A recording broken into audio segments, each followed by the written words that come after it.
Hello. അപ്പോൾ നമുക്ക് ഇന്നത്തെ കുറച്ച് വർക്ക്സ് ഉണ്ടായാലും നമുക്ക് 2 ഓർഡേഴ്സ് കംപ്ലീറ്റ് ചെയ്ത് കൊടുക്കാനുണ്ടായിരുന്നുള്ളൂ. ഫസ്റ്റ് തന്നെ നമുക്കൊരു ചോക്ലേറ്റ് കേക്ക് ആയിരുന്നു സെറ്റ് ചെയ്ത് കൊടുക്കാനുണ്ടായിരുന്നത്. ഞാൻ വീഡിയോ ഒക്കെ എടുക്കുന്നുണ്ട് എന്ന് വിചാരിച്ച് എല്ലാ പ്രോസസ്സും ചെയ്ത് കഴിഞ്ഞ് ക്ലിപ്പ് നോക്കുമ്പോഴാണ് മനസ്സിലായത് ഞാൻ വീഡിയോ റെക്കോർഡ് ബട്ടൺ ഓൺ ആക്കിയിട്ടില്ലായിരുന്നു എന്നുള്ളത്. പിന്നെ കിട്ടിയ ക്ലിപ്പ് വെച്ച് അഡ്ജസ്റ്റ് ചെയ്തു. സോ ഫസ്റ്റ് ഞാൻ റൈറ്റിംഗ് ആദ്യം കൊടുത്തത് ശരിയായില്ലായിരുന്നു. പിന്നെയും കളഞ്ഞിട്ടാട്ടോ ഞാൻ ഒരു തവണയും കൂടി കൊടുത്തിട്ടുണ്ടായിരുന്നത്. പിന്നെ നമുക്കൊരു കസ്റ്റമൈസ് ചെയ്ത കേക്കായിരുന്നു. ഇതൊരു സിസ്റ്ററിൻ്റെ 50th ഇയർ കംപ്ലീറ്റ് ചെയ്തതിന് വേണ്ടിയിട്ടുള്ള കേക്കായിരുന്നു. എനിക്കിത് എന്ത് ഫങ്ഷൻ ആണെന്ന് ഉള്ള കാര്യം എനിക്കറിയില്ല. അറിയുന്നവരുണ്ട് പറഞ്ഞു തരണം കേട്ടോ. അപ്പോൾ നമുക്ക് കസ്റ്റമർ റെഫറൻസും ഐഡിയാസും ഒക്കെ പറഞ്ഞു തന്നിട്ടുണ്ടായിരുന്നു. നമ്മൾ അതുപോലെ സെറ്റ് ചെയ്തെടുത്തിട്ടുണ്ടായിരുന്നു. ലൈക്ക് മിനിമലായിരുന്നു, പക്ഷെ കാണാൻ നല്ല രസമുണ്ടായിരുന്നു. ലൈക്ക് ക്ലാസി ലുക്ക് ഉണ്ടായിരുന്നു ചെയ്ത് കഴിഞ്ഞപ്പോഴത്തേക്കും.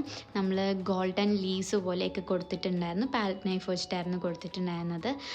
ഗോൾഡൻ ഡസ്റ്റും ഡാർക്ക് യെല്ലോ കളേഴ്സും കൂടി ചേർത്തിട്ടായിരുന്നു കൊടുത്തിട്ടുണ്ടായിരുന്നത്. ലാസ്റ്റ് എല്ലാത്തിൻ്റെയും ഫൈനൽ ലുക്ക് ഉണ്ട്. കണ്ടിട്ട് എന്തായാലും ഫീഡ്ബാക്ക് വരാം. Thank you.